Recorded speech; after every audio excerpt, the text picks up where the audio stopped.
Bonjour à tous, bienvenue pour un nouvel épisode de nos hors-série Chouette d'Or consacrés aux pistes et théories originales. Aujourd'hui, on va s'attaquer à une théorie qui a fait couler beaucoup d'encre. C'est la théorie de la ville d'Autun et notamment du temple de Janus, situé à Autun.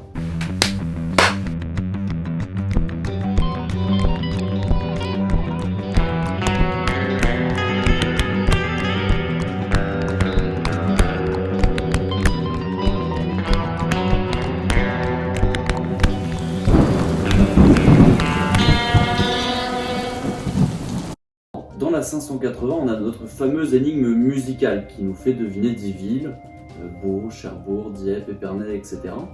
Or, après avoir décrypté ces 10 villes, on se rend compte que l'on est passé du code A égale 1 au code A égale 0. Si on lit entre les lignes, ce passage évoque l'idée d'ôter 1 en mathématiques, et donc on peut deviner la ville d'Autun.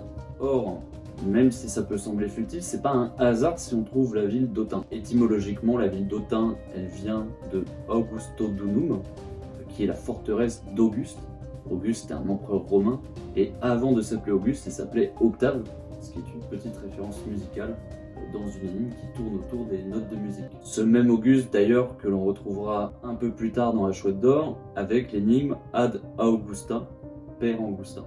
Également, en cryptographie, le chiffrement par décalage et par substitution alphabétique est appelé code César ou chiffre de César, puisque c'est Jules César dans la guerre des Gaules et dans ses autres conflits qui l'utilisait dans ses correspondances. Par exemple, un décalage alphabétique de 4, le A deviendrait E, le B deviendrait F, etc. etc. Or, selon l'écrivain Suétone, Auguste, son neveu de Jules César, utilisait aussi un chiffre consistant en un décalage de 1. Donc, lorsqu'il écrivait en chiffres, nous dit Suétone, il employait le B pour A, le C pour B, et ainsi de suite pour les autres lettres. Au lieu du Z, il mettait 2A. Le chiffre d'Auguste est donc le nom donné au code César avec un décalage de 1. Ce que l'on retrouve précisément dans cette énigme. Alors, à Autun, il y avait un temple de Janus. C'est le dieu des chemins, du commencement, des portes.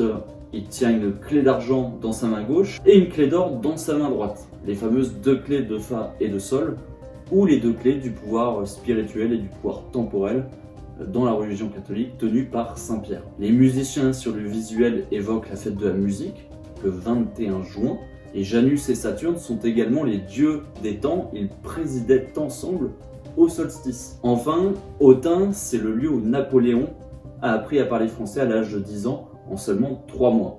Dans une chasse où Napoléon est très présent dans plusieurs énigmes, ce détail a toute son importance. C'est tout pour cette théorie. N'oubliez pas de commenter, de vous abonner, de partager vos ressentis, vos remarques, vos ajouts, peut-être par commentaire, et puis je vous retrouve très vite pour une autre vidéo. Salut à tous.